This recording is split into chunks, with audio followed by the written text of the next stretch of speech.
Diane smiled at her son trying on his new suit. Tall, handsome, dark-haired. Tomorrow, her boy is getting married. She couldn't believe it. Mark scrutinized his reflection in the mirror, then nodded contently. The suit fit perfectly. Fancy suit. The boy turned to his mother. And the color is good, and it looks expensive. Diane thought that it was expensive, but said aloud, I'm glad I pleased you. I'll definitely shed a tear at the wedding as soon as I see you in full dress. At the wedding? Mark finally looked away from the mirror. Mom, are you really going to a wedding? You said you weren't going to be there, didn't we? We had a deal. Son, I thought you were joking. What joke? The son was pacing nervously around the room. Have you forgotten what kind of parents Faye has? The wedding is going to be all elite. You'll feel like a poor relative. I'll start worrying about you. Mom, are you trying to ruin my big day? The son sat down next to Diane on the couch. He took her hand and shook it lightly.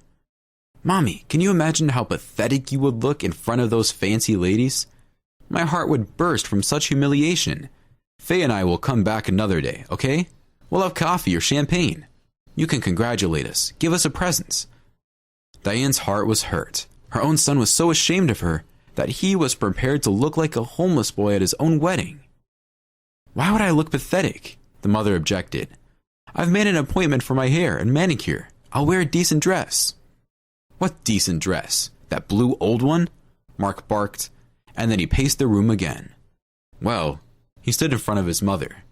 If you don't understand in a nice way, I'll tell you straight out. I don't want you at the wedding. I may be a bastard, but I'm ashamed that my mother is a cleaner. I don't want you embarrassing me in front of Faye's family by looking like a bum. Is that clearer? Diane, stunned by her son's confession, could not utter a word. Mark silently picked up his backpack, his suit bag, and headed for the exit. On the doorstep, he stopped. Once again, don't come to the ceremony. No one will be glad to see you there. Mark had been gone for hours, and it was dusk outside, while Diane sat stunned on the couch. She couldn't even cry from the shock. The tears came a little later, when the woman turned on the light and took out of the dresser an old album of family photographs. That album contained her entire unsophisticated life. The memories came over Diane with such force that it was hard to breathe. An old, frayed photograph. A blue-eyed 2-year-old girl looked intently into the camera. The fuzzy dress is clearly someone else's. Next to her is a thin, strange woman. A distracted look, a silly smile. Even in a bad picture, the woman was drunk. Diane was 2.5 years old when her mother was deprived of parental rights, and she disappeared from her daughter's life forever. Growing up, the girl didn't even try to look for her good-for-nothing mother. Why? Group picture. 10-year-old Diane with unruly golden curls stands in the second row, third from left. Life in the orphanage was not sugar-coated. The institution Diane grew up in was a replica of the troubled asylums in the documentary films. The cooks stole food. The teachers shouted foul language. The principal encouraged hazing. She had no interest in the ways in which the older kids maintained discipline. 3 pretty girls in waitress uniforms posed coquettishly for a photo on the porch of an institution with a slightly crooked sign. Diane wasn't too concerned with her career choice after high school. She quickly found a job as a waitress in a roadside cafe with a catchy name, Roadside. Her boss didn't pay attention, but she relied on tips as her main source of income. And the pretty, perky Diane was tipped generously by her guests. The 12-hour shifts were exhausting, but she wasn't discouraged. Independent life came to Diane's liking. She rented a spacious and bright room. The neighbors, an elderly couple, were friendly. Diane had money, albeit not much, to live on. In addition, she suddenly discovered a talent in herself, the ability to dress decently for mere pennies. The girl bought clothes at second-hand stores and restitched and reshaped them, turning a shabby garment into a fashionable piece of clothing. A summer meadow in the woods. Happy, laughing Diane in a big wreath of flowers and leaves is sitting on the green grass. A handsome, dark-haired guy in a similar wreath hugs her by the shoulders. So many years later, Diane's heart still sinks at the sight of this picture. She had been working at the roadside cafe for about a year when she met Jacques. On that summer morning, the cafe was surprisingly crowded. Diane was pacing the room with a spread, serving impatient guests. Suddenly, she tripped on a level spot and knocked over a glass of tomato juice on a guy sitting at a table by the window. A bright red stain slowly spread across the light-colored shirt. Diane was speechless with horror. She could tell it was an expensive shirt. She had no sooner recovered than the owner of the cafe loomed up beside the table. Norman started fussing around the guy and yelling at the poor waitress, threatening to fire her. "Why do you have to work so hard?" He grinned and handed Diane the car keys. "Don't worry, I'm going to my parents' house. I have a clean t-shirt in the car. Could you bring me the backpack from the back seat?" "I'll get it myself, Mr. Jack Scott." The obliging Norman snatched the keys from Diane, or she'll break something into the car too. Alone with her guests, the frightened girl finally managed to apologize. "I'm sorry, please. It's the first time it happened to me, honestly. And the damage, I will compensate." "Calm down. What damage?" "It's nothing, young lady. By the way, what's your name?" "Diane." "And I'm Jack." He held out his hand to her. Shyly shaking the stranger's hand, Diane dared to look him in the face for the first time. An attractive guy, tall, athletic, gray, slightly mocking eyes, a slight charming smile. The owner brought his client a backpack and offered to take him to a place where he could get cleaned up. Walking past Diane, Norman asked wryly, "What are we standing around for? Is her shift over?" She was receiving money from a couple in love when she heard a cheerful voice behind her. "Diane, could I have your attention, please?" She turned around. Jack in a fresh blue t-shirt was sitting at the same table. "Can I take your order?" "Sure." Serving the nice-looking customer, the girl felt stiff. Her cheeks were on fire. Norman personally walked the guy to the door. Then he winked at Diane. "Don't be offended.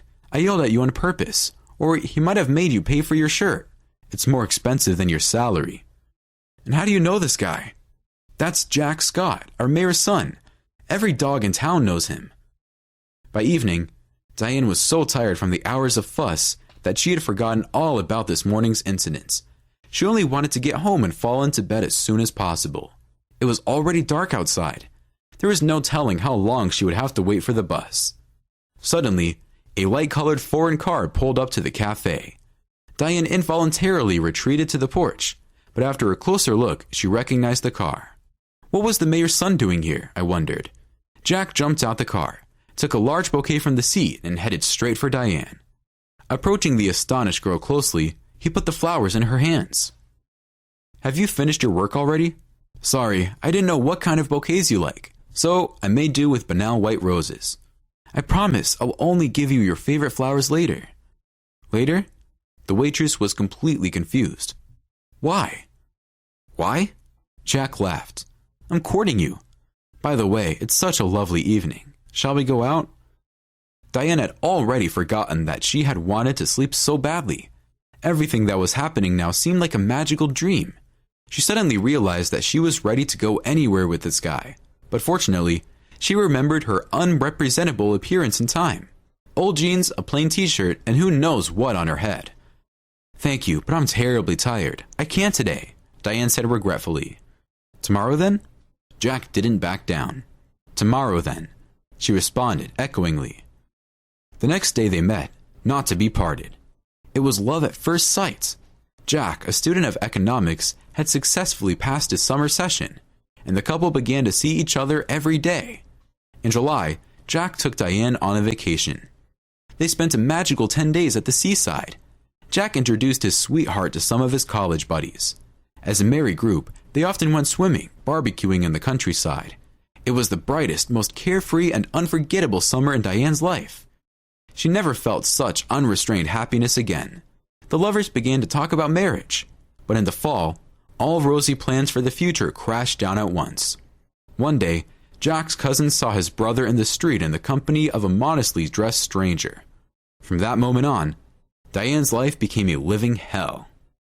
Scott's family was strongly against the relationship of their only son with some poor girl from the orphanage. Jack's mother, his aunt, and his grandmother called Diane daily. They showered the girl with insults and threats, demanding that she leave their boy alone. Jack's cousin showed up at the cafe and met a terrible scene, spilling a tall glass of milkshake in the waitress's face. The old ladies next door reported that some people had been questioning them about Diane for an hour.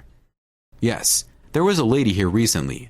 Dominic Norton, the roommate, confirmed, offering my wife and me good money if we told her you were a drug addict, a prostitute, and an alcoholic. I kicked him out. Diane didn't tell her fiancé anything, knowing that his trip abroad on a student exchange was being decided at the moment.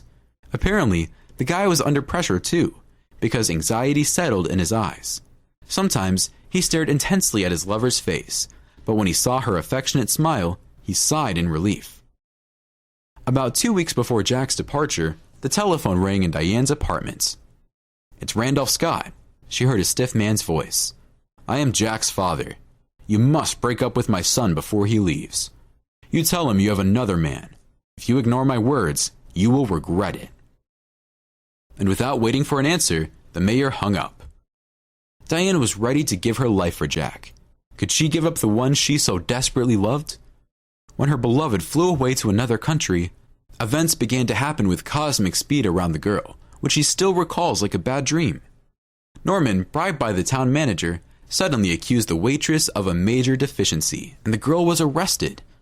Diane was so shocked by her boss's despicable act that she didn't even bother to defend herself when the case was quickly taken to court. She had no doubt that very soon the whole truth would emerge, and these terrible charges would be dropped. The trial was like a farce. The lawyer, provided to the girl by the state, just did not sleep during the trial. But the prosecutor did his best. Every day, Diane expected Jack to come and save her, but her friends said that rumor had it the boy was going to continue his studies in another country. Diane got 3 years. Already in jail, she found out she was pregnant. She could not remember the time she had spent in the woman's prison. It was too painful. Seized by despair, she hurriedly turned the page of the family album. A dark-haired, gray-eyed baby. Diane gently stroked the picture. What an affectionate and bright little boy her son was. Only God knows what it had taken her to raise the boy all by herself. Diane served 1.5 years, then was released on probation. She was very lucky that her child was not taken away from her. When she was released, she was plagued with a lot of problems. No one wanted to hire a young girl with a small child who had been convicted. Thanks to a neighbor, Dominic Norton, who was an adult student, she was able to get Mark into daycare. Diane was now able to work hard. She worked as a janitor in a restaurant, cleaned the local offices in the evenings, worked at the car wash in the weekends, and sewed pillowcases and duvet covers at night. Diane never looked into her past. Why would she need unnecessary pain? While the woman was serving her sentence, all old connections were severed. One day, she happened to run into an ex-girlfriend who told her that the owner of Norman's roadside cafe was going bankrupt. Mayor Randolph Scott had moved with his family to the capital, having received a promotion, and his son had married a beautiful woman from the capital a year ago. Diane cried all night, then wiped her tears and went to mop the restaurant floors. She had to get her son up. From now on, it was her only concern and joy. It was beginning to dawn outside the window. Had Diane been up all night working on that sketchbook? She went to bed, but the thought of her son kept her awake. She had always tried so hard to please him with an expensive toy, a good meal, a fashionable outfit. She was ready to break her neck just to fulfill all his wishes, as much as possible, of course. If Mark needed a new gadget, he would calmly announce it to his mother, knowing that she would surely find the necessary sum. At the very least, he'd get a job scrubbing floors at some other establishments. Of course, it was Diane's fault that Mark had grown up so insensitive and selfish. She never complained to him about being tired, never took sick leave, always tucked the tidbits in at lunch. No wonder the boy had never given a thought to the cost of his mother's money. And now, this son is ashamed of Diane and doesn't want the pathetic janitor present at the wedding ceremony. I've done it. Diane sighed bitterly, then turned to the portrait of Mark hanging on the wall. Son, for 25 years, I've pleased you in everything, but this time I'll do it of my own free will. I'm sorry. The woman got out of bed and pulled out of the nightstand the box in which she used to keep her savings the old-fashioned way. Plus, on the card is a month's salary, enough for an outfit, a hairdo, and a makeup artist. Diane's appearance at the ceremony was a sensation. She has always looked young, and after the visit to the beauty salon, It was as if she had dropped a decade. The male guest furtively looked at the slim, fair-haired woman in the gorgeous blue dress. During the ceremony, the mother, wiping away her tears, admired the serious, slightly confused son and his charming bride. How good of her to come. Then, all the guests congratulated the newlyweds. Mark sneaked through the crowd to his mother and hissed, "So my request means nothing to you? I hope you're not going to the restaurant." "I won't," Diane nodded. I'd already seen everything I wanted to see. "Hello," said Faye, who looked faint with happiness. "Diane, you look wonderful. Your parents are inviting you to join them for a meal." "Oh, thank you, but I have to go." "What do you mean, go?" Faye resented him. "Mark, what's going on?" "Really, Mom, what's your hurry? It's your only son's wedding after all." Mark invited his mother to a restaurant with a strained smile. When it was time for the parents to congratulate the newlyweds, Diane took the microphone. "Children, be happy. Be happy and love each other for life." There was so much sincere feeling in Diane's short speech that the guest gave her a standing ovation. Coming down from the small stage, the woman almost collided with a tall man in an expensive suit. His face seemed familiar. "It can't be." "It can't be," Jacques said aloud, blocking her way. "Diane, can it really be you?" "What are you doing here, Jacques?" Diane couldn't believe her eyes. "The father of the bride is my business partner. He invited me to the wedding." "What a handsome son you have." Jacques took Diane's hand worriedly. "Why don't we go to the window and talk?" "Are you alone, without your wife?" "I've been divorced for 10 years. No children." They talked for an hour. Jacques told how his father, who had flown in to visit him abroad, had told him that Diane had met another guy and gone to the capital with him. Shocked, Jacques did not believe his father. Afraid to humiliate his beloved with insulting suspicions, he first decided to find out the truth from his best friend. The buddy drove to a roadside cafe, but did not find the girl there. The owner and the waitress both confirmed the information he had received from his father. "I almost went crazy with grief at the time. I stayed in another country for 6 months. Then I came back to the capital and my father was promoted. Then I got married. Was I happy all those years? Not a minute. Only when I was young, with you. Well, how have you been all this time?" "Let's not talk about sad things, shall we?" Diane suggested. "It's a wedding after all. I'll tell you all about it later. But now, ask me to dance." The guests couldn't take their eyes off the mature, beautiful couple dancing the waltz. Mark looked at his mother and did not recognize her. He suddenly thought that his mother, a very attractive woman, had given up her personal life quite young for her son. For his sake. Mark felt truly ashamed for the first time in his life. For himself. He noticed his mother on her arm with some rich guy heading for the exit. Mark caught up with her on the porch. "Mom, where are you going?" "Leaving. You wanted it so bad." His mother reminded him. "Mom, I'm sorry. But where are you going with this man?" "I would go to the end of the world with this man, I think," said Diane frankly. "By the way, I would like you to meet your father." Jacques and Mark stared at Diane. She shook her head and smiled with determination. "I think the three of us are going to have a very long and difficult conversation."